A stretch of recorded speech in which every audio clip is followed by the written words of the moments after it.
Hi, everyone. Welcome back to the Change Your Mind podcast, where we explore personal development, spirituality, and science. I'm your host, Chris Ashley. I am really excited for today's guest. We are going to talk all about epigenetics, which is just a fascinating field, and it really ties into so much of what we talk about on the show.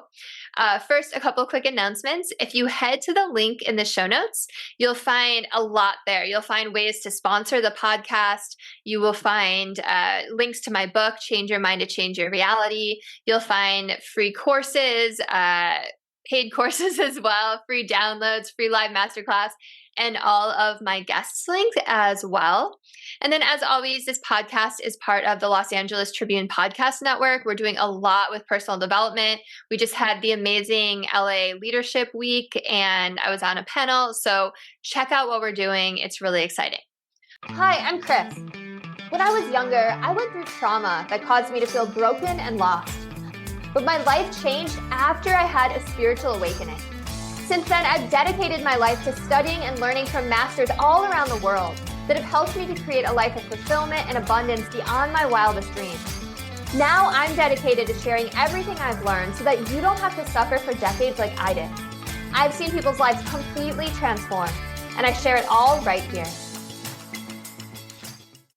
Okay, let's get into it. So with me, I have Brenda Wollenberg. And you know what, Brenda, I didn't even ask you how to pronounce your last name. Did I pronounce that correctly? Yeah, you did great. Okay. All right. So I have Brenda Wollenberg with me. Brenda is a specialist in analyzing and interpreting genetic profiles to design personalized holistic wellness programs. She's been featured on TV and podcasts, has had articles and newspaper columns published, and enjoys teaching a variety of educational and corporate settings. She is the author of Overweight Kids in a Toothpick World. She's also the author of Eat, Sleep, Move for Your Genetic Body Type, How to Physically and Emotionally Care for Unique You. Really great titles, by the way. She loves to co-create with her clients. Yeah, I always love titles. And yeah, Brenda has been a social worker. She's a co-leader of a faith community and a nutritionist. So I'm so excited to have you here, Brenda. Welcome. I am really glad to be here. Even our little pre-talks both times were like, oh, we should be having coffee together somewhere. So I think it's going to be good. Yeah. Where do you live, by the way? What area? Just outside Vancouver, BC. So. Okay. We're nowhere near each other. It's like, coffee date would be nice. Yeah. Just a little backstory. Brenda and I were just chatting for 10 minutes and I was like, wait, I need to press record because this is fascinating. So, I always start my shows off the same way, and that is by asking my guests what their origin story is. So what led you on this path to want to learn about epigenetics and nutrition? So I'll just give a 30-second explanation of epigenetics for those that are going, oh, darn it, I got to go type in Google and look up this word, okay? Good idea. So epi comes from the Greek word for over or above. And in this case, it means over and above the genome, so our actual DNA material. You get a strand of DNA from your biological mom, strand of DNA from your biological dad. It then codes billions of proteins. It makes you who you are, okay? Epigenetics says that we are not just bound and determined by our genetics. So if we have a gene that predisposes us to certain types of ailments, for example, or we have a gene that predisposes us to a long life, for example, we can impact that either for the good or for the bad by what we do, by how we eat, how we exercise, how we sleep, what we think about, and likewise the environmental things that happen around us. So that's the little mini, nutshell epigenetics 101 kind of spiel. How I ended up, the evolution of me here is, I think, as you mentioned, I started off as a social worker, and I think a lot of people in the helping profession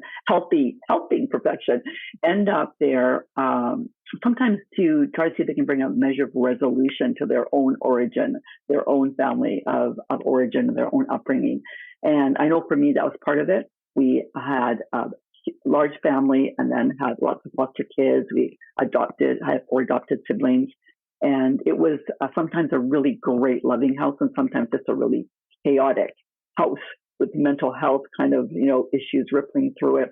And in hindsight, I thought, I need to to become a social worker or psychologist or something and try to figure out how to process all of this stuff in my life and retain the really amazing parts and bring some resolution to the things that were more challenging. So that was kind of my first, you need to do this thing. You mentioned pastoring, and I'm not currently co-leading a faith community, but for 15 years, my husband Mark and I did. And that, I think, was one of the biggest parts of me seeing kind of body, mind, and spirit all connected. You can do the social work training and you're really wrapped up in brain and neurological development and different ways that, we can become more or less emotionally sound. And then you throw the spiritual component into it and start doing a lot of work on evaluating the other, what's outside of me, whatever you call it, God, source, even shared humanity. There's something beyond us. And those 15 years was a lot of exploring of that. And I remember sitting down on the couch by my husband one day and said, oh man, I really feel like I want to go back to school to become a nutritionist, because I'd been a really sick social worker, and healthful nutrition and herbalism had really helped with that. And he looked at me and I thought he was going to go, are you serious, woman? Like, what do you just want to do a new career every 10 years, But he didn't. He said, that makes so much sense. Like, you've got the emotional component, you've got the spiritual component, probably time to go back and get the book learning on the physical, the kind of sleep, the eating, all of that kind of stuff. So that was how the layers all came together into this complex situation where I'm completely loving what I'm doing now, blending all those together. So. I love that story. Thank you for sharing that. And thank you for, I love that you put it into the context of mind, body, and spirit, because as you were saying that, I was like, of course it makes sense. And it all ties together. And I mean, I'm curious, like, if you found that epigenetics, even how that ties into spirituality too, right? Because if you think about like being your own conscious creator, a co-creator with God, like, I mean, I don't want to put words in your mouth. How has that affected the spiritual side too? Oh my goodness! Like, the more that you understand so you get this set of DNA, and it has this way that it should express itself. Like, for example, think about an electrical panel in your basement or your garage or wherever it is. And when you're born, all of your genes, which code generally for a protein, are all flipped a certain way on that switch. That is your baseline, okay? But what happens after that, whether it is a traumatic power surge, whether it is a power encounter with the divine, whether it is a sense of shared community, whether it is proper nutrition, those surges have the ability to keep the genes that are flipped into their optimum position in that position. And to actually not so much, I mean, you can't change your genes, okay? If you have a coding, for example, is an A and a T, there's 4 letters of the alphabet in the gene alphabet, A, C, T, and G. And say you were an A and a T, you got an A from one of your parents and a T from the other. No matter what you do for your whole entire life, you're not going to change that coding. But if that's a positive beneficial coding, you can do things that allow that to be easily expressed. And if it is a more challenging coding, it's one that, for example, has you not be able to use many carbohydrates, or it has you more prone to being stuck in cortisol fight or flight mode. You can do things through what you eat, the kinds of mindfulness you practice, the way that you, lift the burden off yourself of believing that you have to be doing everything for yourself and not connecting with some kind of form of higher power. All of those things are going to reduce stress, increase metabolic health and energy, just have ripple effects that are going to allow your positive, beneficial genes to express, and ones that are more challenging. In the words of Bruce Lipton, wrote a book called Biology of Belief a number of years ago. Book. Yeah. In it, he talks, and he's going to probably just die when I try to explain this, because I am not a biologist, okay? But somehow it's almost like a little sheet gets right pulled over that part of your DNA where that gene, which might be more challenging in your current environment, and it just isn't allowed to be expressed. And so that puts a lot of power back in our hands and around choices of what we do. So that was a long answer to the spiritual component, but I believe that when we have sound, healthy relationships with what we consider to be beyond that, just in every way, self-esteem, not feeling like you have to do everything by yourself, feeling like there's purpose, all of those things enhance gene expression. So. Yeah, no, I loved your long answer, and I love that you talked about Bruce Lipton. I love him. I got to meet him and give him my book, and he was so sweet. And Wow. yeah, because I quote him a lot in it. Okay. You know, it like as you're talking, it really it also is a sense of like personal responsibility, right? You can't just, and it almost makes you step into your own power a little bit, right? Because so often we kind of fall into that victim mode of, oh, it's just a genetic thing, right? Like, or I just like inherited this and that's how it is. But you really can change. You really can change your genes. And you were talking about the environment. It's not just your outer environment, it's your inner environment too, right? Exactly. I know Bruce talks about that a lot. Oh yeah, I know. I was talking to someone the other day, and they were astounded. They interrupted me and they said, "Hold it! You're not just talking, the pesticides that are being sprayed on the lawn next door, or the fact that you're, bad air quality in your house or your shampoo. You're talking, I'm talking about your food. You're talking about the way that you think about yourself and the way that you see yourself, and whether you believe that you have potential." They said to me, "You mean like that is considered epigenetics as well?" And I'm like, absolutely. It's not just these tangible, oh, I got too many pesticides on my vegetables today. It's inner and outer environment. So absolutely. And that's why the aspect of trauma, especially childhood trauma, plays such a role in epigenetic expression, to the fact that when I'm in some of my trainings that I take within this field, they will actually say this particular gene, for example, is in particular impacted by childhood trauma. So, trauma that happens before certain years can really interfere with or have this expression get altered or whatever. So yeah, it's a really interwoven for sure. Wow. And listeners, now I'm sure as Brenda was talking, that light bulb went off. You're like, okay, now this is why Brenda's on the podcast. This is why epigenetics ties into it. So can you think of any examples that trauma specific, like genes that trauma specifically can really alter? Yeah, absolutely. Like when I teach in this field, I have actually very fortunate. I have a PhD. I have a biologist partner in this, which is always nice to have when you're studying this. She has a PhD in botany, but we look at about 11 or 12 different categories. So we'll look at metabolic functioning, so how you process, use food, make energy. We will look at how you absorb and utilize different kinds of vitamins and minerals. We look at like longevity genes, and then the classic cholesterol, reproductive hormone genes, etc. But a big category that we look at is, and especially because of my interest in social work and mental health and emotional health, where Alicia gets dragged with me down every big thing to do with that, is we look at neurological health. We look at long-term and short-term stress responses. We look at dopamine production, serotonin production, all of those types of things. And that, it seems that category in particular, which is not understandable, double negative there, has a lot to do with childhood trauma. So one gene I want to talk about in particular is called an FKBP5, and I'm going to give another little mini bio-1 thing here on the HPA axis, so your hypothalamus, pituitary, adrenal axis. We have lots of HP axis, HP gonadal, HP adrenal. The hypothalamus and pituitary impact a lot of different things in the body. But the little kind of row that you see them sitting on in an HPA axis, if you're kind of thinking about a diagram in front of you, the hypothalamus produces certain kinds of little messages and hormones that dribble down to the pituitary gland, which in turn makes more messages and sends them down to the adrenal glands. And this particular HPA axis has what's called a negative feedback loop. Several of them do.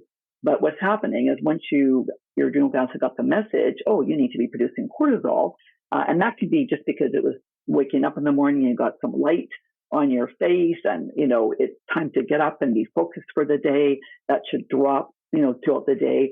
Or it can be because you were, walking on the sidewalk and you see a runaway car coming your way, and all of a sudden cortisol kicks up because that is essential for fight or flight.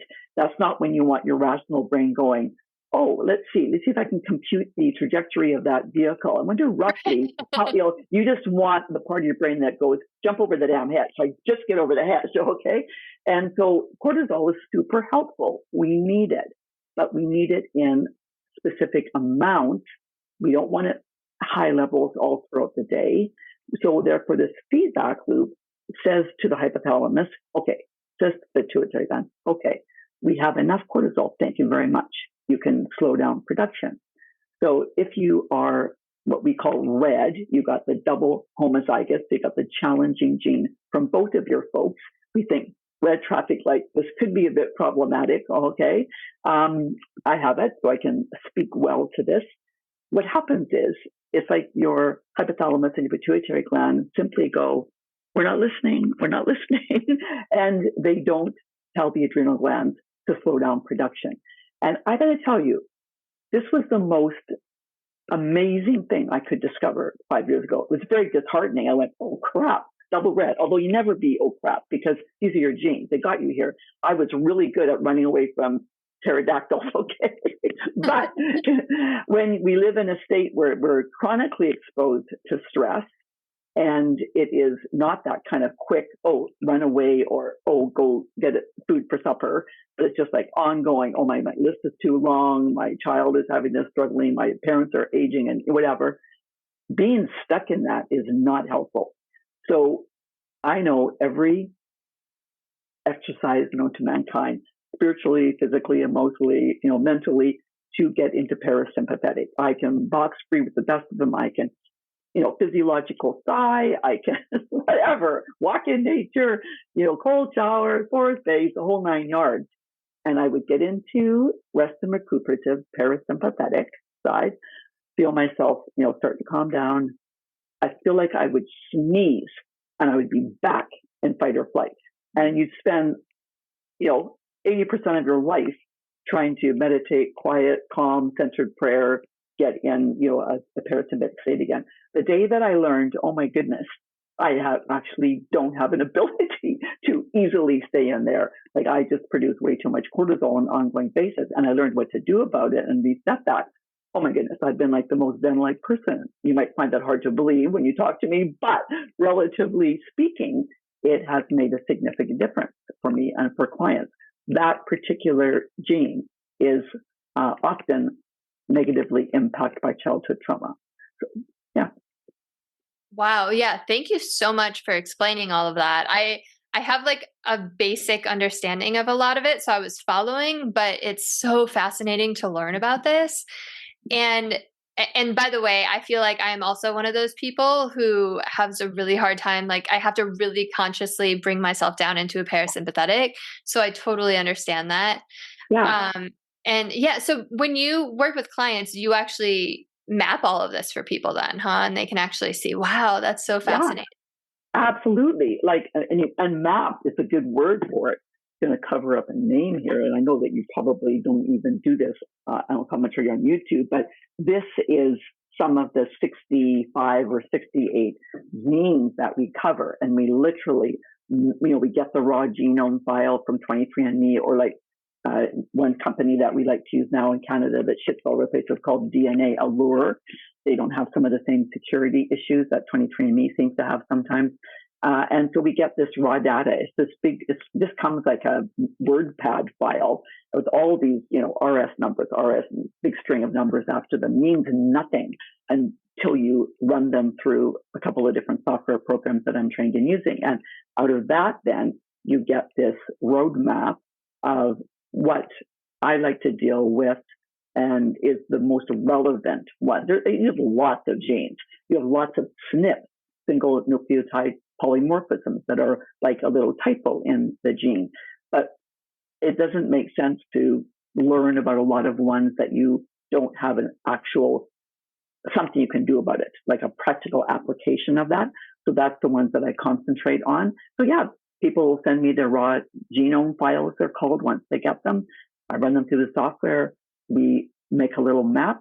We come up with a concrete game plan, lots of dialogue. How do they feel about this? Usually people feel so relieved, even if they have challenging genes, because they, like you just said, it goes, oh, that makes so much sense. Now I understand why this, or now I see why this is a problem. Now I also will have 1, 2, 3 steps I can do to try to help that gene either not be expressed or to support it better if it should be producing better benefits. And can you actually change your genes then? So you can't change your genes. As I mentioned, if you were coded A and T for a gene when you were born, you will always be an A and T. But let's say, for example, that whatever, I'm just making up a gene here, but whatever gene it is, let's say A was what's called the variant, and that usually is the one that has the more challenging outcome, okay? And let's say T was the normal, okay? And again, usually, and all normal is the average, okay? That means usually it's that color. So when I have a client and say they were AA, they got an A from their mom and they got an A from their dad. They're kind of like double normal in traffic light scenarios. I would just say green. Probably not a challenge. It's just make sure that you do everything you can to support that. If they got an A from one parent and they got the T from another parent, then that would be what's called heterozygous. And in traffic light language, we say, okay, that's yellow. So this could be potentially a bit of a problem. We'll keep an eye on this. And if they got A from one parent and A from the other parent, it's like I am with the FKBP5 gene, red. Then we are really going to pay attention to that and see what we can do to help that, support that gene so it's not expressing itself in a challenging way. So you can't change your genes from an A to a T or a C to a G or whatever, but you can absolutely impact whether or not or how they are expressed. And I've had clients come in, I'm thinking of one in particular, a young gentleman had some very challenging neurotransmitter genes. And he plunked himself down in my office and he said, oh, this just sucks. I just have crappy genes. And I just said, okay, let's just stop right there. Okay, so do you understand anything about evolution? Do you understand that you have really crappy genes? You wouldn't be here, okay? You got to think back however many generations and thousands of years ago, and survival of the fittest. A lot of the gene codings that people end up with were ones that were really beneficial. There's one gene, MC4R. It's my business partner and I call it the snacking gene. Okay, it just makes you seek food. That's what it does. Even if you just finished eating a meal, you're rummaging around in your mini-sized Costco pantry looking for something else to eat. And people that have that, like especially if they have a double, they're like, oh my goodness, I'm going, no, this was so good 5,000 years ago. Everyone else is in the cave playing cards, slowly starving, and you are out making sure that you have something to eat. It's this current environment that makes that gene more challenging. And so that's the thing that we have to remember. And that's why I also don't like saying genes are good or bad, or even like some of the neurodiversity that we are now recognizing in the way that neurologically people process information. We need to understand that it's not that those genes are good or bad. It's depending what the environment currently is that can make that gene more challenging to have, for example, than a different gene. So I think we can kind of avoid some of that good, bad gene, bad language. And I'm reading just finishing up an excellent book right now called The Gene, An Intimate History of, I want to say genetics. It's by my bad. That's kind of the title, but the author talks a lot about things being a mismatch for current environment rather than being, not good, for example. Yeah, thanks for putting in that context. That totally makes sense how that person is here today because their ancestors had that snacking gene, right? Yeah. Probably how they survived. That's so fascinating to think about. Yeah. So when you're working with people, are you working on to make the genes express in the best way possible? Are you working on like diet, reducing toxins in their home? Like, do you work with them emotionally too? Like, what does that look like? Yes, yes, yes, and yes. Okay. Okay. So, Good. so You're covering all the bases. yeah. So generally, I try to sum it up in 4 categories. It's what you eat. It's how you supplement. So many people are taking supplements they don't need or ones that are actually not good for them. It's how you move, so type of physical activity that you do, and how you calm. So what kind of stress management things do you have going on? And then, of course, the broader picture that you just mentioned around, the quality of your food, the quality of your air, the environmental types of toxins, because those are going to definitely impact some of us more than others. So yeah, we look at everything. And the fun thing, like I don't know if you know much about Enneagrams. I'm a 1. I'm super analytical. I love research. My idea of a fun Friday night is reading things or looking at documents by organic chemists. So like my husband's going, do you want to come watch a movie? Oh, just a minute. But anyways, one of the reasons why I love working with epigenetics is that you can fine tune your dietary approach so much. Like for me and my clients, they just are trying every latest, greatest keto, paleo, intermittent fasting, eating 6 times a day. Like they just do not know. And once you know your metabolic genes and you know your carb, fat, and protein response genes, you know if you are better off eating intermittent fasting, if you're better on 3 meals a day. You actually know your baseline grams of protein that you should be eating per kilo of body weight. You know if you can tolerate saturated fat. Like I've got a husband who kicks butt on the ketogenic diet. I practically die. My tolerance for saturated fat is very low. You need it. I need it. Everyone needs some saturated fat. Helps make cholesterol, helps make your sex hormones, but I need it in very small amounts. And then carbohydrates, like contrary to the kind of no carb, low carb kind of philosophy, we actually all need some amount of carbohydrates, even if it's simply from vegetables or starchy vegetables. Certainly not sugar, and I'm not talking sugar muffins, that kind of stuff, but we need some of that, and our genes tell us how much we do best on. And if we miss the boat on those, we can foster things like insulin resistance, different types of metabolic diseases, hormone fluctuations that are out of whack. We can put on excess weight. We can have trouble gaining weight to get us to a comfortable size. So those things really play a role. And it's really fun to be able to help people fine tune it and just then not have to worry about the rest of life. Next time their buddy says, oh, I'm trying this, you want to do it with me? They can go, thanks, but no thanks. I nailed my exact optimal fuel mix. I'm good for the rest of my life. Thank you very much. That's where the ease of it comes into. You can just quit the searching all the time. That is so fascinating. Why do more people not know that? And it's so new, Chris. I mean, literally, the human genome was only mapped 20 years ago last month.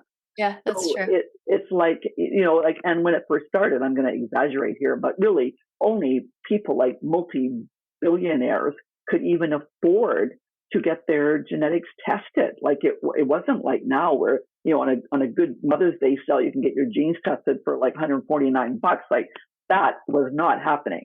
So it's only been like literally the last 5, 6, 7, 8 years when it's become more available to us and where we've actually started having people study it more, other than just the scientists that were doing the research. So. Got it. Yeah. So it's really cutting edge. I mean, as you were talking, like my husband is the same way. Like on keto, he like rocks it. I'm like, I can't do this. I get like shaky. It makes me like hangry. Yeah. So is it the same with movement? I know you mentioned movement. Is it different types of Wow. Yeah. So like I love HIIT. Like even when I train for half marathons, I often train them with what they're called the fartleks, like the fast like crazy and then just slow down for a short period of time, whatever. And I didn't know this because that was about 10 years ago that I was running half marathons, but I got my genetics back and I look at them and go, oh, that explains that. And it has to do with things like the ratio of slow to fast twitch muscle fibers that you have. Okay, that makes a difference in whether you're more wired for kind of interval training or whether you're more wired for endurance training. So there's that aspect. But then I mentioned there's two different software programs I use. The kind of gold standard one I use, the one that costs us a fortune to run, people's data through each time. Not a fortune, but more. Okay, that one then also looks at and what your muscles do with effort and work. Are you prone to inflammation? Do you make enough collagen easily for repair and restoration of, your muscles when you've been tearing down that fiber and you need to build that back up again?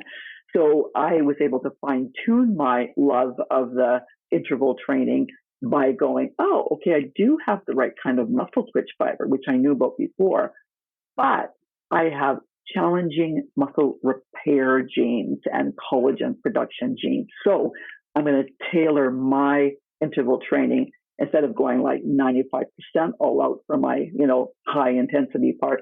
I'm bumping that back to about 70 to 75. And instead of giving myself, a minute for recovery, I'm going to give myself 2 minutes for recovery. Like that's literally how much you can fine tune it. I do better on more reps, lighter weights. Some people, I had a client last week and she was better on heavy weights, less reps. So all of that is part of what you can learn when you begin to understand more about your DNA. So. Wow. Okay. Well, I'm totally going to do this with you. I'm like already like, okay, sign me up. I want to learn this. It's so fascinating. And oh my gosh, we only have 20 minutes left. I have so much I want to ask. Okay. Well, you mentioned the neurodivergent thing, which is really interesting. And we're talking about like toxin load. Can you talk to me a little bit about that? Because I know, I'm a mother of a 3-month-old and I'm thinking about toxin load a lot. We're spacing out his vaccines more. We're being super mindful about everything filtered in the house and all of that. So I'd love to hear how this whole epigenetic thing plays into it. Yeah. So it's interesting because there are some genes where there is one gene that contributes to an ailment, okay? And then there are other conditions, high blood pressure, for example. There is no high blood pressure gene. Instead, there are multiple genes that then play a role in whether or not someone develops high blood pressure.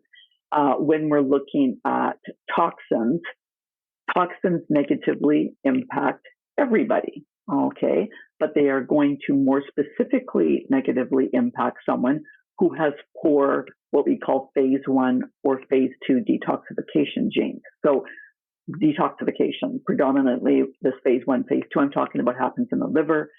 Phase 1 genes, they help break down those pesticides that are coming in, the free radicals that are a natural byproduct of your going for a run, for example. Those are fairly volatile elements, okay, compounds. And so phase 1 breaks them down. They're typically, they have an unpaired electron. Think back to organic chemistry. They're very selfish. They don't care about anybody else. They're going around trying to stabilize themselves and ripping electrons off other cells, etc. So the body is going like, oh man, we got to get this calmed down. We need to break those down to a less volatile compound. So that's what phase 1 does. Phase 2 then converts that less volatile, but still volatile form into a water-soluble form that's then excreted through your liver, your kidneys, sorry, not your liver, well, your liver does it, but then excreted out of your body through your bowels and your kidneys and your lungs and your skin, okay? So back to the question on, is it important that you reduce toxins? Absolutely, especially if you are someone that is challenged in the detoxification process, which is why you can have people, even the same family, living in the same household, eating the same kind of foods, but experiencing a higher degree of food intolerance or a higher degree of reaction to mold or a higher degree of, skin issues or whatever. And it can be to do with these toxins. So it's really great that you're doing the best job that you can with that. It's because when we look at different types of ailments, detoxification almost always has a role in it. When I look at that little map that I showed you, when I see high inflammation, for example, in inflammation genes, when I see problems in detoxification, that's where we start. We don't start by going, oh, you're a little low in your vitamin D. I think we should get your vitamin D up. Yeah, absolutely. That's important. But if you're not detoxifying, if you are chronically inflamed, if you are stuck in fight or flight, that cortisol is going to contribute also to inflammation. We need to get to those root causes of those things, and then you're going to see other ailments start to improve just by virtue of you're getting some building blocks sorted out. I don't even know if I answered your question, did I? No, I mean, I'm learning so much from you. This might be like one of my favorite episodes I've ever done. Okay. And so basically what you're saying is, the detox pathways aren't working as well as they should. And toxin burden is worrisome, but it also, everything else plays a role in that, right? Like if you've gone through trauma, your emotions, the food you're eating, like all of these things, right? Yeah. Yeah. Okay. And because the thing is that we're not isolated. Back to our very beginning conversation, right. We are not body, mind, spirit. So when we have dealt with trauma and we are emotionally responding to things, and we're stuck in a behavioral pattern of what we did when we were 7 or 8 that helped us to feel safe. That is, whether that maybe that's binge eating on foods that are not all that helpful for us. Well, it's fine to keep telling you to stop doing that, but if we can't help you to break free through therapy and EMDR and maybe a supplement that's going to help reset that cycle, for example, you're not going to begin to have a better time of reducing excess cortisol and other stress hormones, epinephrine, norepinephrine. So it's all tied together, and the map helps us see, these are probably the primary areas to start, so that you can then have an easier time with the other areas and helping them get set well. Thanks for clarifying that. So would you take this map, and let's say someone has detox pathways that aren't performing right? Would you say, okay, the step is to help supplement to build up those pathways and make them stronger? And then do you recommend the supplements, or are you like, okay, take this to your functional medicine doctor? Like, how does it work? Yeah, no, and I keep saying we're because my partner and I do a lot of this bigger training together, but we're really trained well in the types of supplements that would be helpful in certain gene scenarios. So, for example, DIM, I'm ever going to say the long version of that because it's way too long and complicated, but it comes from cruciferous vegetables, is in the complementary world well known as something that can help to bind with, say, extra estrogen carried out of the body, okay? Unfortunately, or fortunately, it comes in lots of different varieties, okay? Everyone could do well on some DIM once in a while. But if you have very fast phase 1, you got to think about like a funnel here. So if you have very fast phase 1 and you have very slow phase 2, DIM helps with breaking down more of those compounds to dump them into that funnel. And how you speed up that phase, okay, is by eating raw cruciferous vegetables, by doing things like milk thistle, by, drinking peppermint tea. So if you already have a bottleneck here, okay, your phase 2 is just going, slow down, we cannot process this, then, going to your local health food store, online thing and think, I should do some DIM. I read a great article on that. And you get this DIM, and it comes with, oh, great, it comes with milk thistle. That's great for everybody. Oh, and some peppermint. Oh, wonderful. You can be doing yourself a disservice by overloading that. So yeah, we really help people figure out what they need, what they don't need, usually get them to weed off stuff that they're on it's not all that helpful, and just on that, like, for example, a lot of just vitamin mineral supplements, for example, some of the things, so when we look at all the genetic coding for vitamins, a lot of the things that those genes do, these little SNPs, is they help activate or translate something from a precursor stage. Take vitamin A, beta carotene, and your orange and yellow and red peppers, for example, your pumpkin, your carrots, okay? So when that beta carotene comes into your body, it has to go through a couple of little processes where there is a gene that codes for a protein that then in turn turns that into retinol, which is the form that we use it in. And likewise with, say, the omega-3s, fatty acids that are found in flaxseed or walnuts. Those need to be converted in the body into the EPA and DHA form our body uses. That's like found in salmon, for example. Well, if you don't have the SNPs coded in the right way for you to do that, and every day you're taking a multivite that has your vitamin A in beta carotene form, you are wasting your money, okay? You actually need to take a vitamin mineral that has it already in the activated form. So we help people be able to look at what they're already doing, get rid of it. Like, there's some amazing products, different greens products, for example, really well formulated, etc. But they've got a lot of different things in them that are not good for certain people. So you want to not waste your money on supplements that either are not helping you or they're actually harming you. So that is so fascinating. And it totally makes sense. You were talking about people take so many supplements, and I was laughing because one of my best friend's husbands is a functional medicine doctor, and he's always like, I used to take like everything, and he was like, stop taking every supplement you've read an article about. Like, let's get this down. But I didn't know about like taking like, the different versions of it, like you were saying. Yeah. So that's really, really cool. That's really fascinating. So how does this play into things like autoimmune diseases or autism? Like, are there things that we can do to turn on and off genes that can help people? Yes. Yeah, absolutely. And some of it, I think my next book is going to be on metabolic health for autism. Okay, that's where I think I'm going. Okay, but it has to do with, again, stepping back and looking big picture. So what are environmental things that are going on? How can we clean up food supply?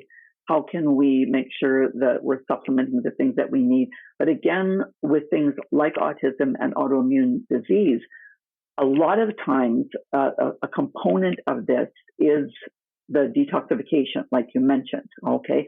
Now, with autism, and this is my next, like I said, area of research I'm going to plunge into. So this is from a very cursory look so far based on the genetic component. But with the range of neurodiversity that you would see on the autism spectrum, what happens is there are very many things that are beneficial about some of the gene codings in there, creativity and focus and things like that. Where it becomes, again, that mismatch word is if where you are with the genetic coding makes it hard for you to exist and easily in the current environment, the current school system, for example, or job environment or whatever. So with whatever it is, the goal is to try to make your genes function as well as possible and allow you to function in the way that you most want in the environment that you're in. So it's always good to clean up, detox, always, always, always. It's always good to eat well, not fuel on caffeine, for like 24/7 kind of a deal. Reducing things like refined grains and sugar is always helpful because we know that impacts metabolic health. Now, does that mean you would never have that? No, of course not. If you can tolerate it and you're not addicted to it, then, having those sometimes things, because sometimes food is more than just nourishment, it's celebration and community and things like that. But with any of those instances you mentioned, that with autism or with the autoimmune disorders, it would be really peeling apart the different things. And then I talk with the client. I'm like, okay, is that bothering you? Like, is that making it easier or harder? This is how this gene is expressing. Are you okay with that? Would it be better if we could dampen it a bit so that because cortisol is great. Like I said earlier, like, man, I can get focused and I can just, plow through something, but long-term paying a price for living at that level.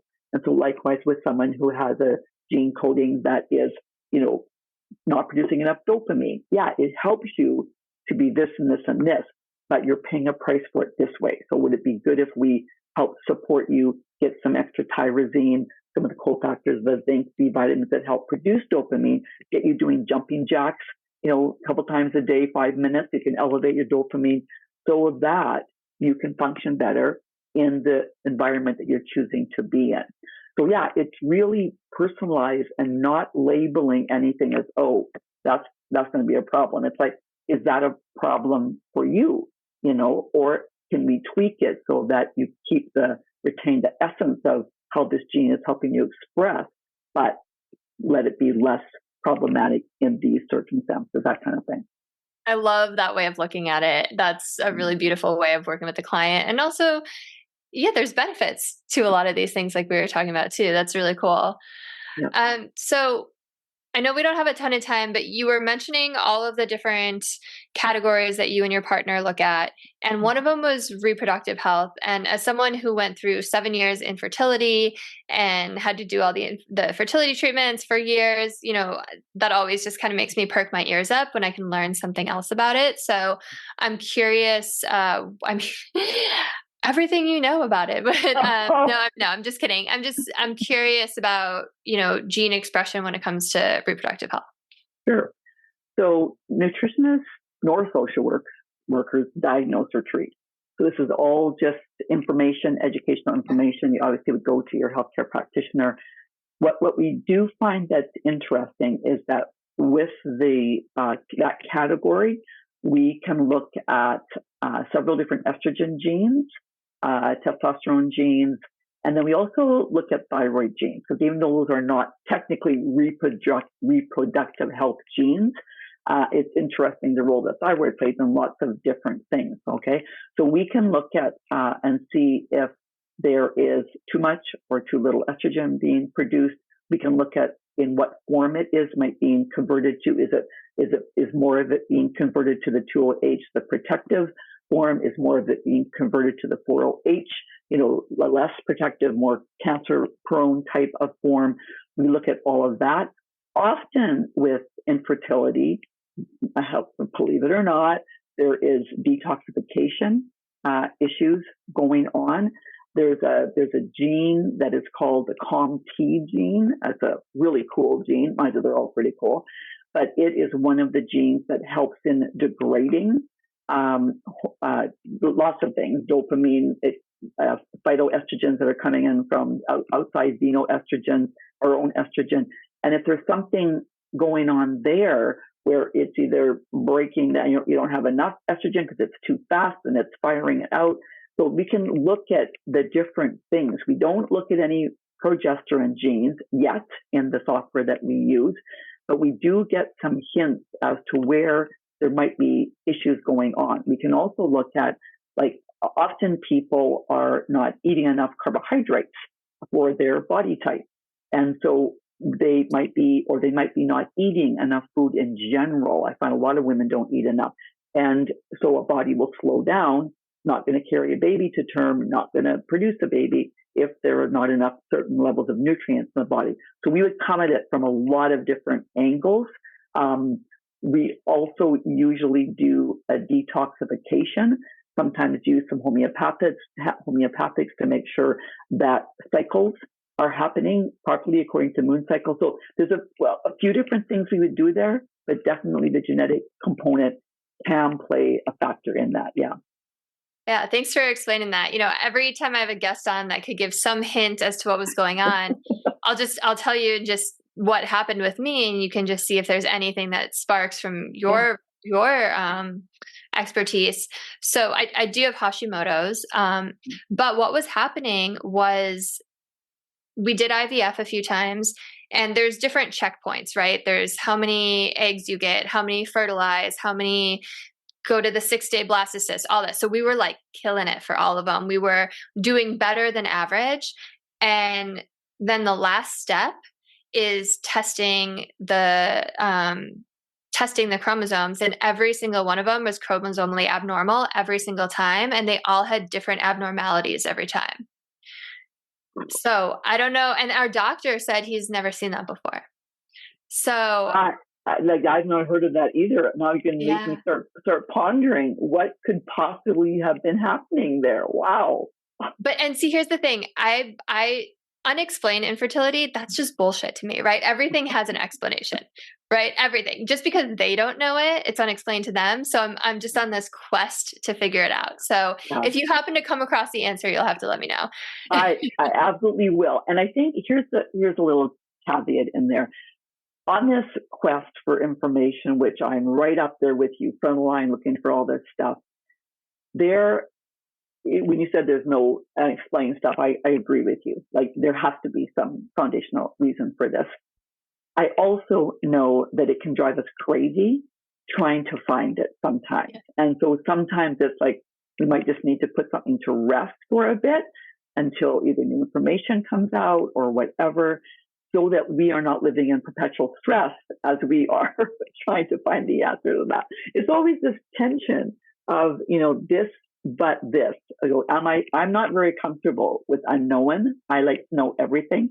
And part of my spiritual journey has been growing more comfortable with not knowing all the answers. I'm not there yet, but I'm getting there.